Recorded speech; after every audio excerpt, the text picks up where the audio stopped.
Boa tarde. Vamos à segunda parte do nosso vídeo, do nosso segundo vídeo, sobre o século XIX no Brasil.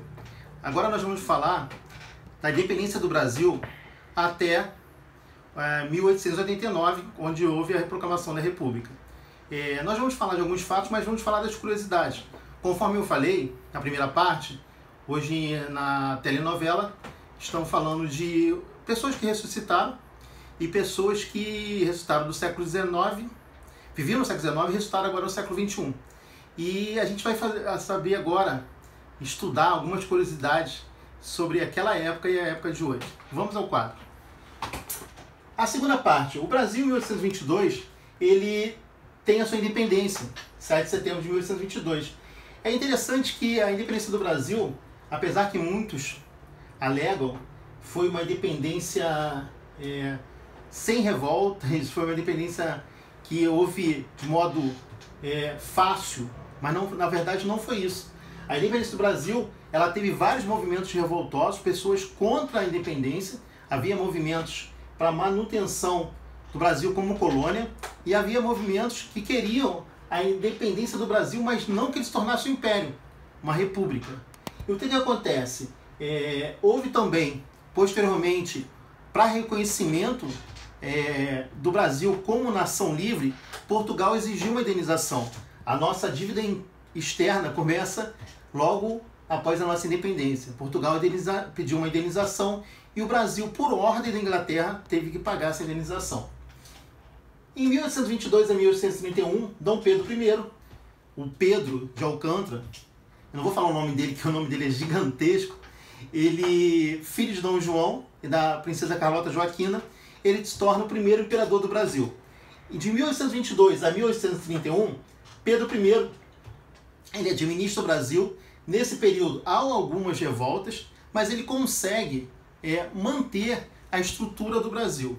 E até em 1828, o Brasil ele tinha a província de Cisplatina, o atual Uruguai. Então o Brasil ainda era um pouco maior do que é hoje. É lógico que a gente ainda não tinha o estado do Acre, mas a gente era um pouquinho maior ainda. 1831 a 1840, período regencial revoltas. Pedro I, ele volta, ele abdica do trono e deixa seu filho, Pedro II, com apenas 8 anos de idade, um garoto. E o Pedro II, ele se torna o golpe da maioridade em 1840, ele ainda tinha seus 16 anos, e o Pedro II se torna o segundo imperador, e o segundo império vai de 1840 a 1889. É interessante que nessa época, Pedro II teve 4 filhos, né? Os 2 filhos dele, os 2 meninos, o Afonso Pedro e o Pedro Afonso, era isso mesmo, tá? Os nomes só trocavam, Afonso Pedro e Pedro Afonso. Infelizmente, os 2 morreram. O primeiro, o Afonso Pedro, era o príncipe regente, veio a falecer, ele veio a falecer em 1847, e o seu irmão posteriormente veio a falecer. Por isso que, se nós tivéssemos continuado como império, a nossa imperatriz seria a irmã mais velha, a princesa Isabel. Além da princesa Isabel, Pedro II teve a princesa Leopoldina. Ah, mas a princesa Leopoldina era a mãe dele? Não, era a mãe dele, mas é a filha dele, ele botou o nome como Leopoldina.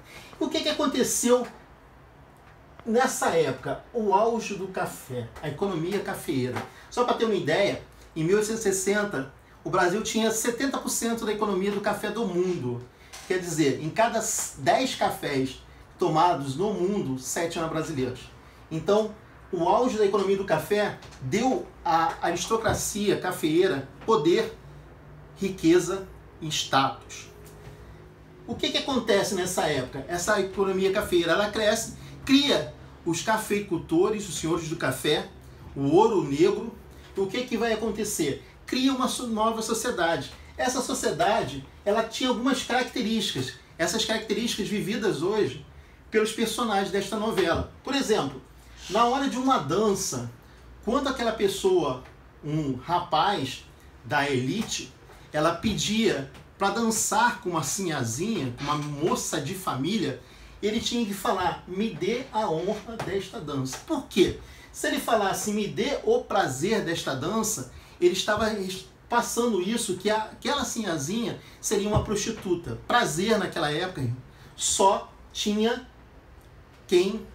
quem daria prazer eram as prostitutas. A igreja mesmo falava para os senhores de café que para eles buscarem as prostitutas para seu prazer. Só para ter uma ideia, as relações sexuais entre os senhores de café e suas mulheres eram feitas no escuro e furavam buracos nos lençóis para a introdução do órgão genital masculino. Então o que acontece? Eram coisas bem regadas. O prazer, sim, vinha através das prostitutas. As cartolas e vestidos das sinhazinhas. Esse Brasil era um Brasil voltado à França e Inglaterra. O Brasil do final do século XIX, meados do século XIX, final do século XIX, é um Brasil que quer ser francês, quer ser inglês. Então cartolas e vestidos as vestimentas vinham da Inglaterra e França. As cartolas eram uma moda muito grande, principalmente em Londres.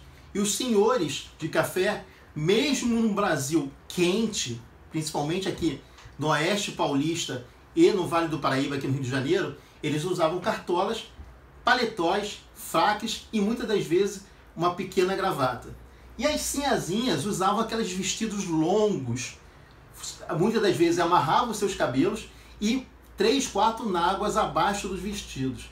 Muito calor também, mas elas se sentiam na moda. Mas esses vestidos vinham não da moda da França do século XIX, mas pelo contrário, do começo do século XIX e final do século XVIII.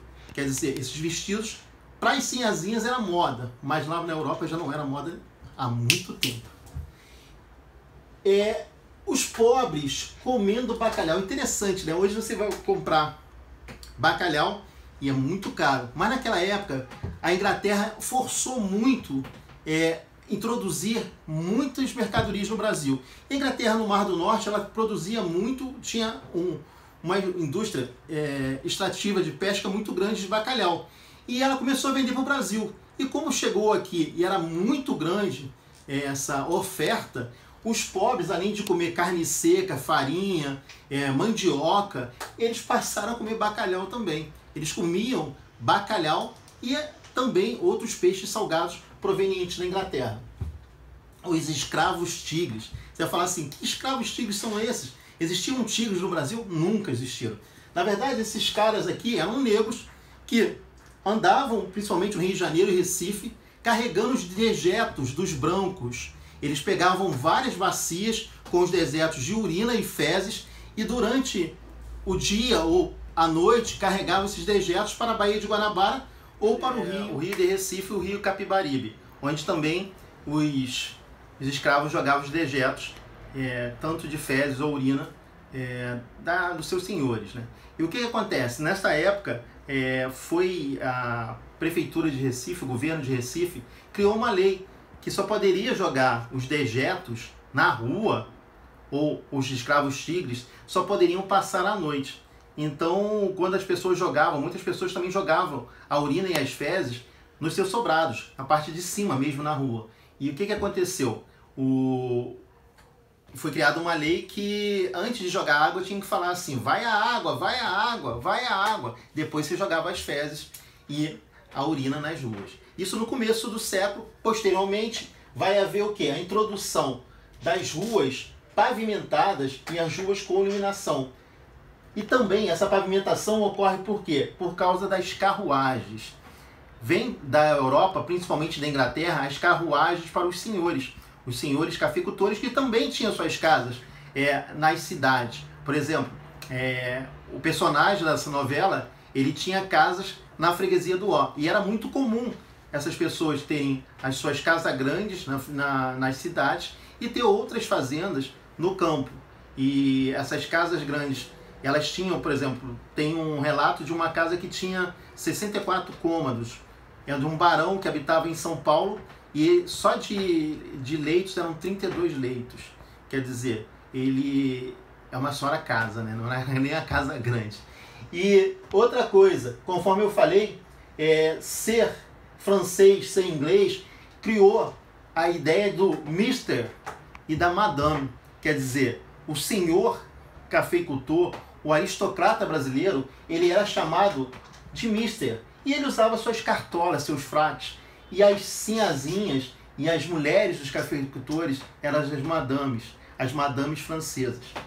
E por último, para fechar, o amor no olhar. Era interessante, os casamentos eram por interesse, mas o amor começava no olhar. Onde começava? Nos bailes, nas igrejas. O homem podia olhar para várias mulheres, até encontrar o seu olhar, que seria a mulher da sua vida. Mas a mulher só poderia olhar para uma pessoa só. Quer dizer, ela tinha, na imensidão, ou então na pequenitude daquelas pessoas, encontrar o seu amado. Se ela olhasse para vários homens, ela era taxada como uma mulher não digna. Quer dizer, uma mulher que estava voltada para, não um casamento, mas para ser uma mulher não digna. E outra coisa interessante dos homens e das mulheres. Homens falam de política. Homens falam de vida social. Mulheres falam de assuntos de casa. Não havia essa...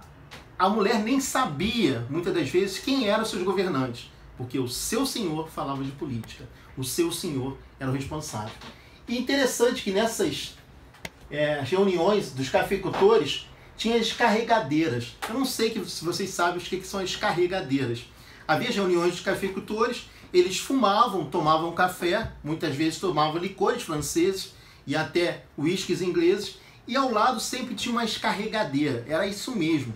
Eles pegavam os cuspes e jogavam dentro das carregadeiras. E é interessante que, com o crescimento, o Brasil teve as carregadeiras de ouro. As pessoas cuspiam, escarravam dentro de bacias de ouro. É isso aí. Muito obrigado. O nosso canal está aí. Eu peço a ajuda de vocês para que vocês possam ver, visualizar, curtir, assinarem. Podem também questionar. Eu peço também que vocês comente alguma coisa. Eu quero que você fale de A, B ou C na história, de história da América, de história do Brasil, de história de Israel, qualquer coisa. Só que passem para mim esses comentários. E por último, eu vou só passar esses livros. Aqui tem o livro de história da gente brasileira, da doutora Mary de Priori, uma historiadora, e tem a história da gente brasileira, da colônia. É interessante, são dois livros muito interessantes, são livros que a história é bem mais fácil de ser vista por aqui, e é um livro bem fácil de ler. Além disso, tem a biblioteca, a grande viagem da biblioteca do imperador, e da Líria Moritz Schwartz, que é um livro também muito legal, e eu também busquei as fontes, e outros livros. Agora, eu peço a vocês, como historiador, que leiam livros de historiadores, não leiam livros de aventureiros. Obrigado, fique com Deus e até a próxima.